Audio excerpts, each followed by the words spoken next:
Hello, Internet! Welcome to Game Theory, where fear is our middle name. Matthew Fear Patrick. It's a very strange name. Okay, I'll admit it, I didn't give Five Nights at Freddy's enough credit when it first came out. A few jump scares from creatures that, aren't that scary. People overreacting to it on YouTube. Meh, pass. But then when I asked you about it, you showed overwhelming support for an episode on the game on Twitter, so I began to dig a little deeper.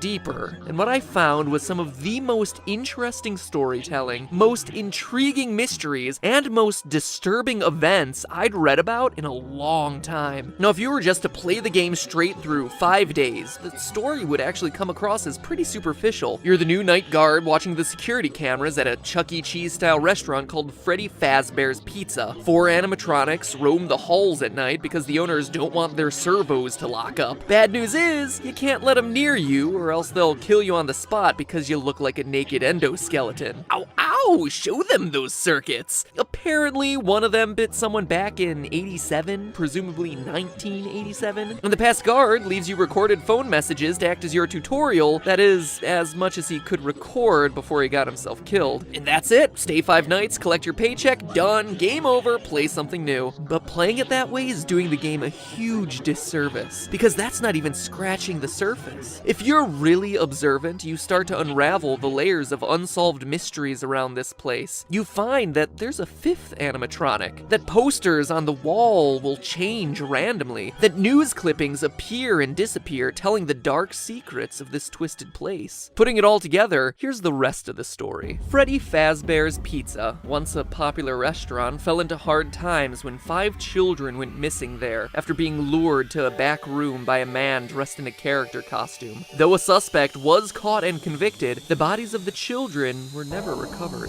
The pizzeria was also threatened with shutdown due to sanitation complaints, as foul odors started to come from the animatronics, blood and mucus oozing from their eyes and mouths. The last article, written years after the incident, states that the pizzeria would finally be closed by year end. In addition to the core 4 robots, Chica, Bonnie, Freddy, and Foxy, there's also a 5th, unofficially referred to as Golden Freddy. Ignoring the rules of physics, Golden Freddy appears and disappears at will, can inexplicably travel through doors, wherever, causing strange hallucinations. And when he attacks you, you're not taken to the typical game over screen, your game crashes. So that's unsettling. And there's also strange messages appearing on the walls, repeating the words, "It's me." According to the game's creator, the place is indeed haunted by what we can only assume to be the spirits of the 5 lost children. So that's the gist of it. Murder, missing children, foul odors, killer robots, and pizza. But that story leaves a lot of lingering questions. Who is your character? How's he fit in? Why does he stay for 5 nights when he's very clearly confronting the possibility of death? What more can we know about this terrifying Golden Freddy? And most importantly, what is the complete story behind Five Nights at Freddy's? They're all good questions about a delightfully incomplete and mysterious story with just enough threads to keep you theorizing. So now, if you'll indulge me, let me reciprocate that story with one of my own. I think you'll find it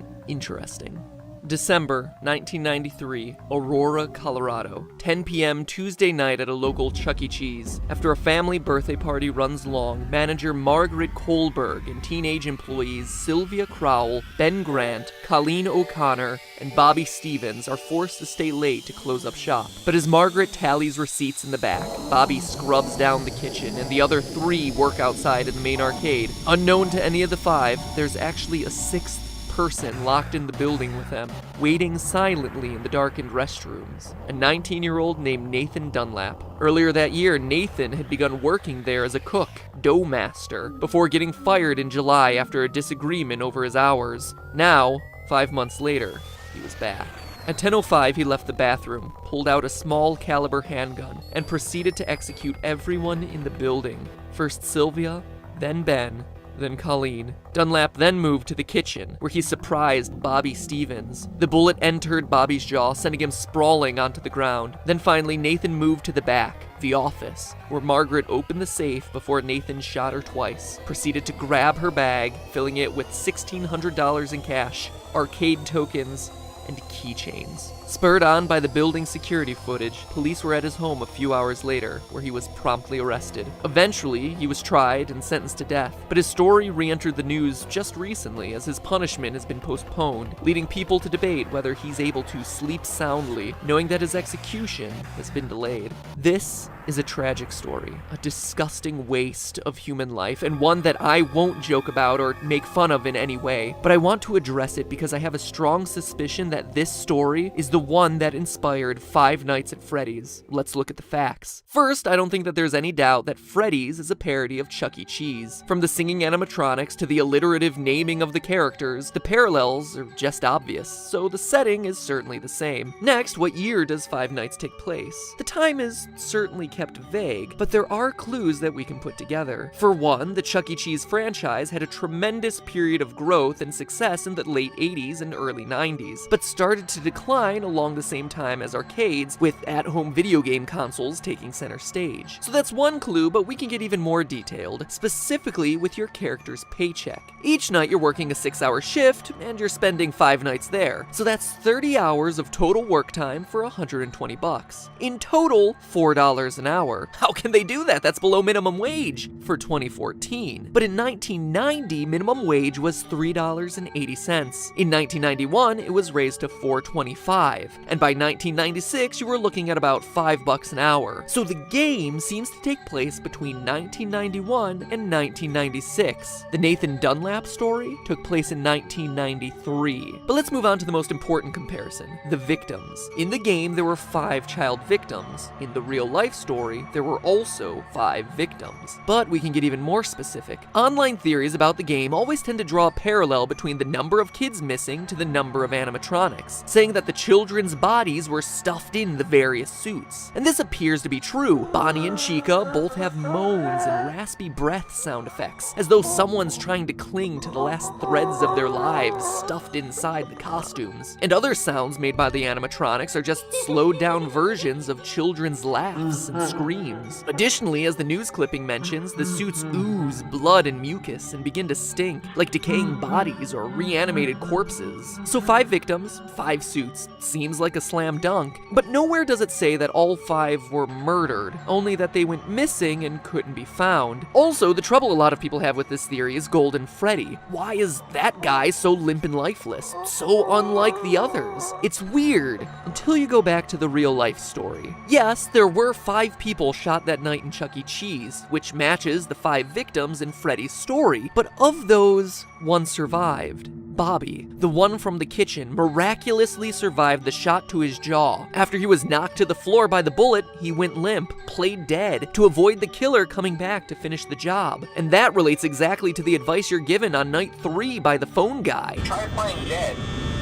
Go limp. Again, let me reiterate that I'm not trying to make light of the real-life events by comparing them to bear costumes and animatronics, but I do want to point out that these similarities do exist. And what else is limp and appears to be a lifeless, empty suit in the game? Golden Freddy. Surviving the attack, Bobby was able to go to trial and be a damning piece of evidence in the case against Nathan Dunlap, ultimately leading to his death sentence. Which animatronic surprises you by appearing randomly? The one you don't expect and has no clear pattern?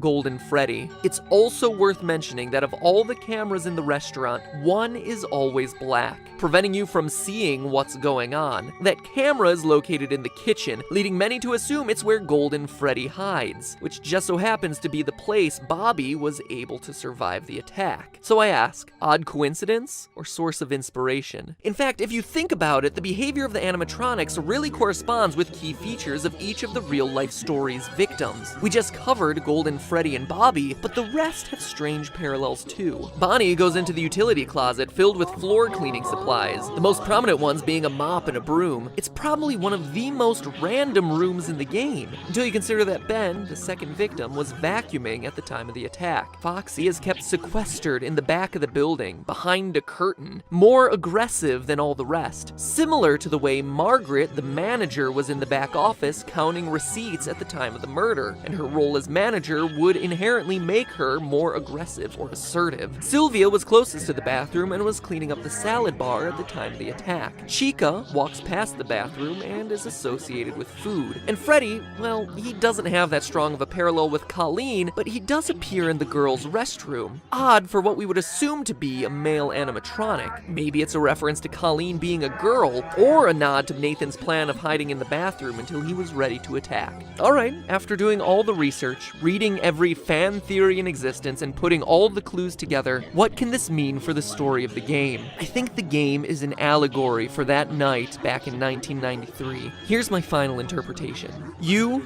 Mike Schmidt, are the murderer, former employee of Freddy's Pizzeria. Like Nathan in the real story, you were fired for the reasons stated in the Day 7 pink slip, tampering with the animatronics, being unprofessional, odor. Maybe it was your tampering with the robots that caused the infamous bite of 87. Regardless, like Nathan, you were mad and wanted to get even. So you lured children to the back using a costume, killed them, stuffed their bodies into the animatronic suits, hoping to get the place shut down, then left. Notice that the newspaper clippings never say it's an employee of the company luring the children away, but we know it must have been someone with access and knowledge of the employees-only section of the building. And as the newspaper clippings clearly show, just like Nathan, you were caught almost immediately, captured on the security footage. You were arrested, tried, and convicted, forced now to live on death row. The Freddy's Pizzeria you work in now are just the nightmares that haunt you, taunting you every night with the phrase, "It's me, it's me." It is you. You are the killer. The nightmare is also why everything is so surreal. Posters switching at random, heads on the animatronics glitching, Golden Freddy appearing and disappearing at will, taunting you as the one that got away. It's also why you're only at the pizzeria from midnight to 6 a.m. every night. It's a nightmare. It's in your sleep. It's a place you created, a restaurant long closed as evidenced by the spider webs, and overrun with angry spirits out for revenge on you and you alone as the one who took their lives, as evidenced by them completely ignoring the naked endoskeleton elsewhere in the building. It's also a place you can't escape from, why you find yourself back there night after night, even after you complete your 5 nights. See you back next week, the ending text goes. You're unable to leave this terror, the threat of death, the guilt, because it never ends. And in a delightfully ironic twist, your personal hell forces you to supervise the exact same security footage that led to your capture in the first place. But hey, that's just a theory. A game theory. Sweet dreams.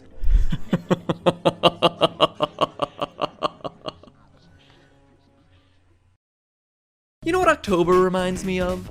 Traveling from door to door in order to get free snacks on Halloween. But get this, with Nature Box, every month is like your own personal reverse Halloween, where you don't have to do anything and the snacks come to you at your door. Pretty awesome. No costumes required. The only thing that is required is that you scroll your mouse on down the screen and click the link in the description or type in naturebox.com/MattPat. Choose your 5 favorite snacks and bada bing bada boom, free trial box arriving straight to your door. No tricks, all treats, just for you. The only thing scarier this Halloween would be